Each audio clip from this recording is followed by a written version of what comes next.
Assalamualaikum warahmatullahi wabarakatuh. Halo Tribuners, Sarwenda angkat bicara perihal tuduhan dari Ruben Onsu terkait masalah debt collector dan juga tidak bisa bertemu dengan anak. Sarwenda melalui tim kuasa hukumnya yaitu Chris Samsiu menyampaikan bahwa urusan debt collector yang disampaikan kepada publik bertujuan agar ia tidak lagi didatangi oleh debt collector ke rumahnya karena membuat ia dan juga anak-anak ketakutan. Di sisi lain, Chris Samsiu juga menjawab perihal tuduhan Ruben Onsu yang merasa tidak bisa bertemu anak atau sulit bertemu anak selama beberapa bulan terakhir ini karena diduga ulah oleh Sarwenda. Di mana Chris menyampaikan Sarwenda membantah kabar itu karena yang terjadi adalah Sarwenda mengikuti kemauan anak. Namun jika Ruben ingin bertemu dengan anak harus berkomunikasi langsung kepada Sarwenda demi tujuan agar bisa memiliki kesepakatan waktu supaya anak-anaknya bisa bertemu tanpa diganggu oleh aktivitas-aktivitas baik sekolah ataupun hal lainnya. Berikut keterangan dari Chris Samsiu, kuasa hukum dari Sarwenda. Saya mau mempertegas pertama bahwa terkait debt collector tujuan kami menyampaikan, ya sekali lagi tujuan kami menyampaikan ke media terkait debt collector hanya satu, agar klien kami Sarwenda tidak lagi didatangi oleh debt collector. Itu tujuan kami.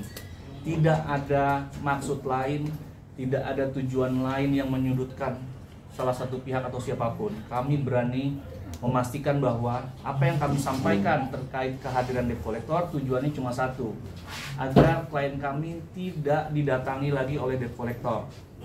Klien kami adalah ibu rumah tangga, klien kami adalah wanita, sangat-sangat takut. Jadi itu nyata, ketakutan klien kami terhadap kedatangan debt collector itu nyata. Jadi bukan lagi bicara soal debt collector ini dikaitkan dengan apa yang disampaikan Bang Minola atau mendiskreditkan klien dia, tidak sama sekali. Ya, tetapi pihak-pihak di dalam debt collector ini kan saya harus sampaikan bahwa ada pihak yang namanya RSO. Tapi kami tidak menyudutkan siapapun. Kenapa kami sampaikan di media? Karena pertama, klien kami tidak punya hubungan hukum dengan bank dan tidak punya hubungan hukum dengan debt collector. Lalu bagaimana kami menyampaikan untuk supaya tidak datang? Ya, melalui saya sampaikan agar klien kami tidak lagi didatangi oleh debt collector. Tujuannya hanya itu. Kami kaget, jujur aja, dengan segala kerendahan hati. Ya, kami kaget pada saat kami bicara debt collector, Bang Minola mungkin langsung menyampaikan hal-hal di luar itu.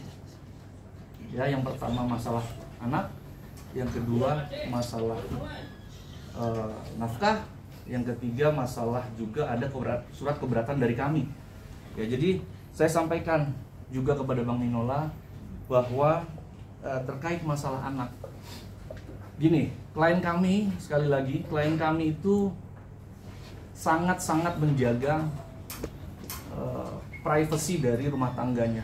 Ya, mungkin teman-teman media juga sudah tahu bahwa pada saat persidangan perceraian, klien kami sangat menjaga tidak lagi membuka hal-hal negatif pada saat di rumah tangganya. Itu dibuang jauh-jauh, tidak mau disampaikan sedikit pun.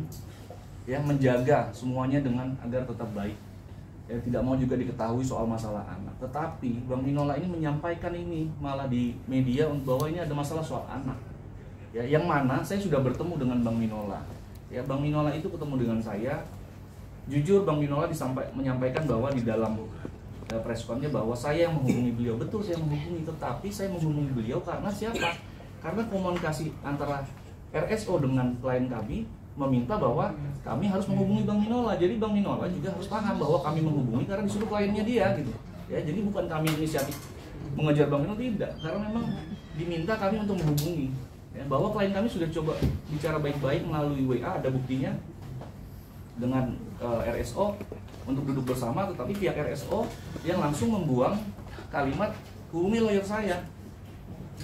Jadi sebenarnya klien kami sudah membuka dari awal komunikasi yang baik untuk masalah anak, ya, masalah yang dibicarakan Bang Minola.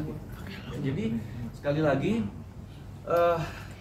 akhirnya mau tidak mau, suka tidak suka, klien kami akhirnya bicara soal anak. Karena memang apa? Karena memang ini dimulai dari responnya Bang Minola yang menyampaikan bahwa ada masalah soal anak.